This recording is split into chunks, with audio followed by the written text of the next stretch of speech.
RTV app వార్తల్ని క్షణాల్లో చదివే అవకాశం ఉంటుంది. ఒక న్యూస్ పేపర్, ఒక టెలివిజన్ ఛానల్ మీ చేతుల్లో ఎప్పుడు ఉంటాయి. నాగార్జున సాగర్ పరిధిలోని ప్రజల సమస్యలు తెలపడానికి నల్గొండ జిల్లా కలెక్టర్ కు వినతి పత్రం ఇవ్వడానికి బీఆర్ఎస్ మాజీ శాసనసభ్యులు నోముల భరత్ నల్గొండ జిల్లా కలెక్టర్ కార్యాలయానికి వచ్చి వినతి పత్రం అందజేసిన పరిస్థితి. ప్రస్తుతం భగత్ గారు ఉన్నారు. సార్ చెప్పండి, ఏంటి నల్గొండ జిల్లా కలెక్టర్ కు వచ్చారు, వినతి పత్రం ఇచ్చారు, నియోజకవర్గంలో ముఖ్యంగా ఏ సమస్యలు మీ దృష్టికి వస్తున్నాయి? పెద్ద ఎత్తున వీళ్ళు పేరుకే సంక్షేమ పథకాలు ఇస్తున్నామని చెప్పేసి చెప్పడం తప్ప అక్కడ స్థానికంగా మాకు రావట్లేదు, మేమెందుకు అర్హులం కాదు, ఊర్లో అత్యధికంగా పేద వర్గాలు ఉన్నటువంటి మాకు అర్హత కలగకుండా మిగతా వాళ్ళందరికీ వస్తున్నదని చెప్పుకోవాలని చూస్తే అక్కడ స్థానికంగా ఉన్న అధికారులు చాలా మంది కూడా మా చేతుల్లో ఏముంటుంది సార్, మేము ఏదో వచ్చినాయి చేస్తున్నాం అని చెప్పి కనీసం జిల్లా మెజిస్ట్రేట్ ఉన్నటువంటి కలెక్టర్ గారికైనా ఈ మొరబెట్టుకుంటే తినకు మాత్రం ఎట్లాంటి ఒక రాజకీయాలకు సంబంధం లేకుండా సహాయం చేస్తారని చెప్పి ఒక ఆలోచనతోటి ఈరోజు స్థానికంగా ఉన్నటువంటి మండల నాయకులు అందరితో కూడా మా నియోజకవర్గ వ్యాప్తంగా పెద్ద ఎత్తున వాళ్ళు ఇప్పుడు అవలంబిస్తున్నటువంటి ఇప్పుడు అమలు చేస్తున్నారని చెప్పుకునే ఇందిరమ్మ స్కీమ్ ఏదైతే ఉందో పెద్ద ఎత్తున అందులో కూడా అవకతవకలు జరుగుతున్నాయి. ఎల్1లో నిజంగా అర్హులు ఎవరైతే పేద ప్రజలు ఉన్నారో వాళ్ళకు రాకుండా కావాలని వాళ్ళ కాంగ్రెస్ పార్టీ సంబంధించిన నాయకులకు రావడం, లేదా ఆల్రెడీ ఉండి అర్హత ఉండి వాళ్ళకి ఆల్రెడీ ఇల్లులు ఎవరికో అన్నదమ్ములకు ఉన్న వాళ్ళకి రావడం, ఈ రకంగా చాలా అవకతవకలు ఉన్నాయి. దీని మీద మీరు దృష్టి సారించి, ఎందుకంటే రేపటి నాడు ఎలక్షన్ రాబోతున్నాయి, ఇంకో నెల తిరగేలోపు వీళ్ళేదో పెడదామని చూస్తున్నారు. ఎలక్షన్ స్టంట్ గురించే మీరు అవలంబిస్తున్నారా లేకపోతే నిజంగా అర్హులకు ఇస్తున్నారా? మొదటి విడత అని చెప్పేసి రేపటి నాడు మీరు అవలంబించకపోతే మొన్నటి మనం చూస్తూనే ఉన్నాం. ఇదే ముఖ్యమంత్రి ఏదో వేదిక మీద కూర్చొని మేము ఎక్కడికి పోయినా కానీ మా మొహాలు చూస్తే తరిమి కొడుతున్నారు అప్పులు అని చెప్తుండే. మరి కనీసం మొదటి విడత కోసమైనా నువ్వు తీసుకొచ్చిన ఎక్కడి నుంచో అప్పు తీసుకొచ్చి జమ చేసి ఈ ఎలక్షన్ పేరు మీద వచ్చినావు కదా, అదే మొదటి విడతలో నిజమైన అర్హులకు ఇస్తే ఈ రోజు ప్రజల సొమ్ము, ఆయన ఇచ్చే దాని జోగుల సొమ్ము కాదు, ప్రజల సొమ్ము. మొన్నటి వరకు కోట్లున్నాయి, తెలంగాణ చాలా చాలా బలంగా ఉంది, చాలా సంపద ఉంది, నేను మంచిగా పంచి పెడతా అని చెప్పినోడు నిన్న మొన్న మాటలు మారంగా మనమే చూస్తున్నాం. ఈరోజు ఉన్న ఆ కొద్ది సంపదని మొట్టమొదటి లిస్టులో ఈరోజు పేద ప్రజలకు పంచే బదులు ఈరోజు ప్రతి ఒక్కరు పంచి పెట్టడం మేము తీవ్రంగా ఖండిస్తున్నాం.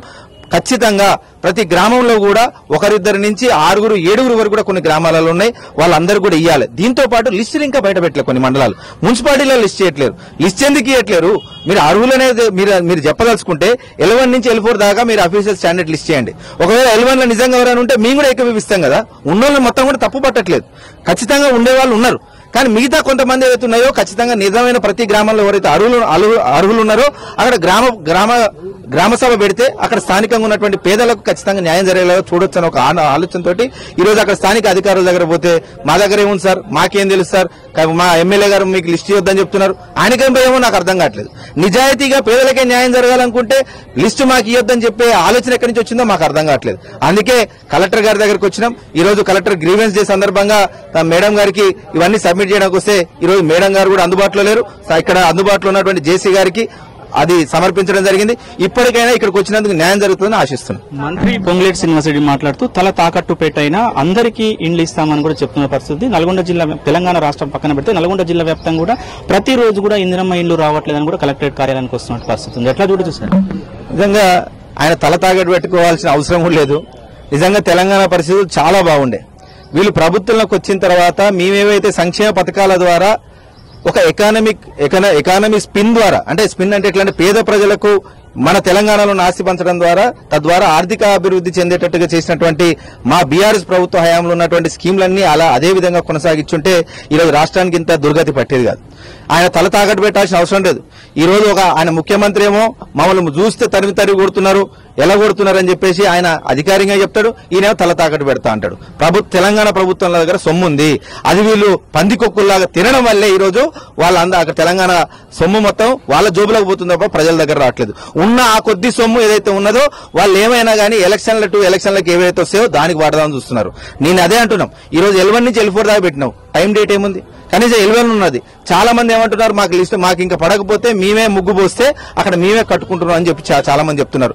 ఇవన్నిటి గురించి మాట్లాడదామని మేము మండల ఆఫీసు దగ్గర పోతే అక్కడ ఎవరు కూడా మాకేం తెలుసు సార్, మాకు ఏదైతే చెప్పారో అక్కడ చెప్దామని చూస్తున్నాం. అలాగే చెప్పిన వాళ్ళు ఎవరు? జిల్లా కలెక్టర్ గారేగా. మరి ఇవాళ ఫోన్ చేస్తే రెస్పాండ్ కావాలి కదా. ఈ నకరకల్లు మాజీ ఎమ్మెల్యే చిరుమర్తి లింగయ్య కూడా వచ్చి మొన్న సోమవారం గ్రీవెన్స్ లో ఇచ్చినారు. ఆ సార్ కూడా ఒకటే చెప్పారు, కలెక్టర్ మేడం ఫోన్ ఎత్తట్లేదు, బీఆర్ఎస్ ఎమ్మెల్యేలకు మాజీ ఎమ్మెల్యేలకు ఫోన్లు ఎత్తట్లేరు అంటే ఎందుకు ఎమ్మెల్యే గారు ఫోన్లు ఎత్తట్లేదు అనుకోవచ్చు. అదే ఈరోజు రాష్ట్రంలో అత్యంత బాధాకరమైన దృష్టి ఏంటంటే ఈ రోజు ఇక్కడ ఉన్నటువంటి స్థానికంగా ఎమ్మెల్యేలు గాని మంత్రులు గాని అందరు నిమ్మలంగా నిద్రపోతున్నారు. ఇక్కడ ఉన్నటువంటి కలెక్టర్ గారే తోటి కెమెరామెన్ వాళ్ళతో వీళ్ళతో పోయి అందరు గ్రీవెన్స్ వస్తున్నా తినే హెల్ప్ చేస్తుందంట.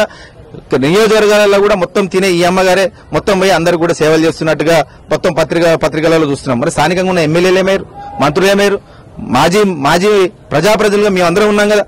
మేము కూడా ఏమన్నా దరఖాస్తు పెట్టుకుంటే కనీసం ఫోన్ ఎత్తి పలానా అన్యాయం జరుగుతుందని చెప్పుకోవాలని చూస్తే నిజంగానే కలెక్టర్ గారు అంత సేవ చేయాలి, అంత సేవ చేస్తున్నాను చెప్పుకోదలుచుకుంటే ఈ రోజు బయటికి పోయి ఖచ్చితంగా మా ఫోన్లు కూడా ఎత్తితే ఒక ప్రజాప్రతినిధి ఎన్నికైన దగ్గర నుంచి కూడా ఇక్కడ స్థానికంగా ఒక ప్రభుత్వ ఫోన్ ఉంది.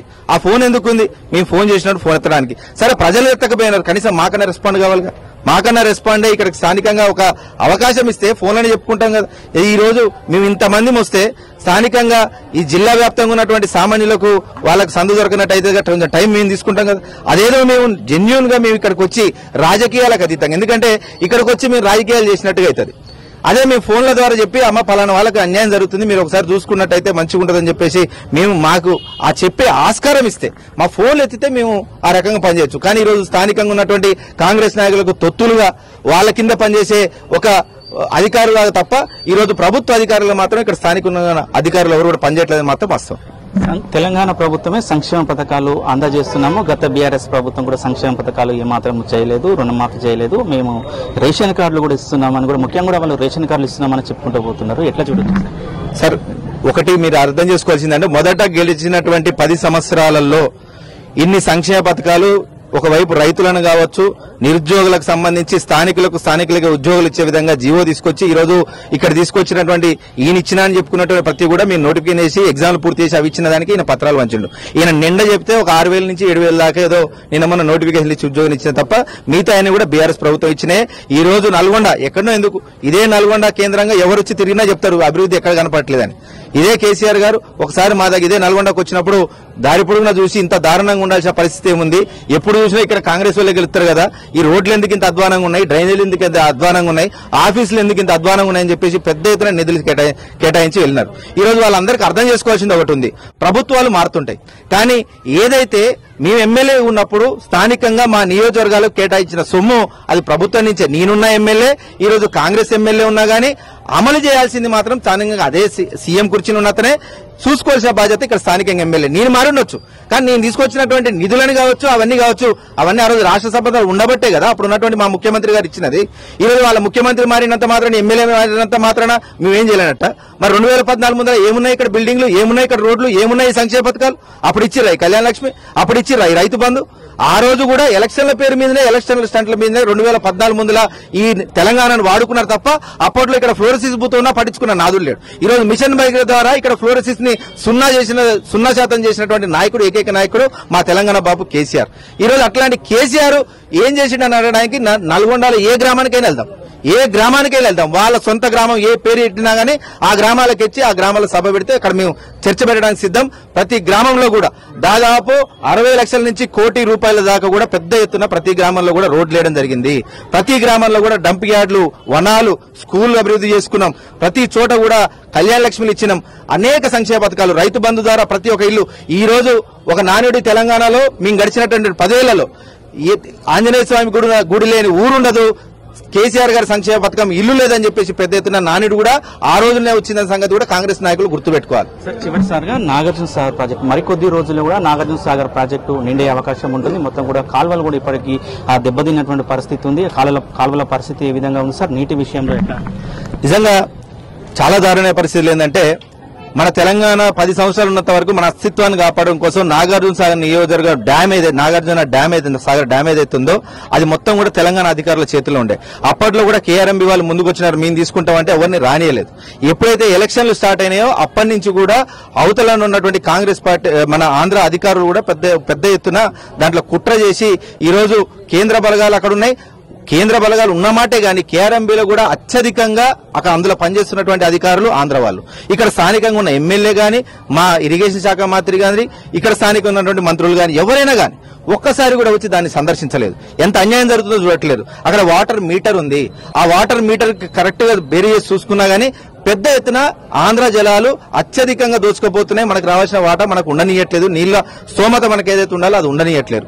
పెద్ద ఎత్తున అవకతవకలు జరుగుతున్నాయని ఒకవైపు హరీష్ రావు గారి దగ్గర నుంచి, రామన్న దగ్గర నుంచి మేమందరం కూడా పెద్ద ఎత్తున మొరబెట్టుకుంటున్నా గానీ వాళ్ళకు నిమ్మకి నీరెత్తినట్టుగా ఏమైనా ఎలక్షన్లు వచ్చినాయంటే ఎలక్షన్ స్టార్ట్ చేయాలి, మళ్ళా కూర్చోవాలి, ఇంట్లో కూర్చోవాలి. ఎప్పుడైనా ఎవరైనా సడన్ గా పిలిస్తే వాళ్ళు పెళ్లికి పిలిచినా, గృహప్రవేశాలు పిలిచినా అధికారికంగా ప్రభుత్వ హెలికాప్టర్ల, గాలి మోటార్లకు ఎగురుకుంటూ వచ్చి అది వాళ్ళు అటెండ్ అయిపోవడం మేము తీవ్రంగా ఖండిస్తున్నాం. ప్రభుత్వ సొమ్ముని నిజాయితీగా ఖర్చు పెట్టండి.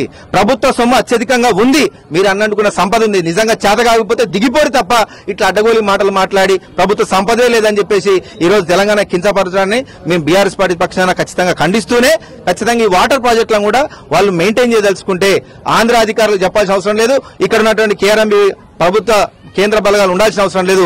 మన అధికారులతోనే దాన్ని కూర్చోబెట్టి ఖచ్చితంగా దాన్ని మనమే మంచిగా దాన్ని నిర్వహించవచ్చు. ఆ సాగర్ డ్యామ్ ని మంచిగా నిర్వహించవచ్చు. ప్రతి ఒక్క మన ఈ నాగార్జున సాగర్ నియోజకవర్గం నుంచి ఖమ్మం దాకా ప్రతి ఒక్క పొలాలు కూడా తడపొచ్చు పెద్ద ఎత్తున. తద్వారానే తెలంగాణ ప్రజలకు న్యాయం అవుతుందని కూడా తెలియజేస్తుంది. మొత్తం కూడా భగత్ గారు ఒకరు చెప్తారు, ఏదైనా నాగార్జున సాగర్ నియోజకవర్గంలో ఉన్న సమస్యలన్నిటి కూడా వెంటనే పరిష్కరించాలని కూడా చెప్తున్న పరిస్థితి. ఇందిరమ్మ ఇండ్ల విషయానికి వస్తే మొత్తం కూడా ఇందిరమ్మ ఇండ్లు ఎవరికి రావట్లేవు. అర్హులైన వారికి ఇందిరమ్మ ఇండ్లు కూడా ఇవ్వాలని కూడా వాళ్ళు జిల్లా కలెక్టర్ కూడా వినతి పత్రం అందజేసిన పరిస్థితి కనపడుతుంది. వీడియో జర్నలిస్ట్ కృష్ణతో అచ్యుత్, RTV నల్గొండ. మరిన్ని వీడియోస్ కోసం ఛానల్ ని సబ్స్క్రైబ్ చేయండి. లేటెస్ట్ అప్డేట్స్ కోసం వాట్సాప్ ఛానల్ ని ఫాలో చేయండి. అండ్ లింక్ డిస్క్రిప్షన్ లో ఉంది.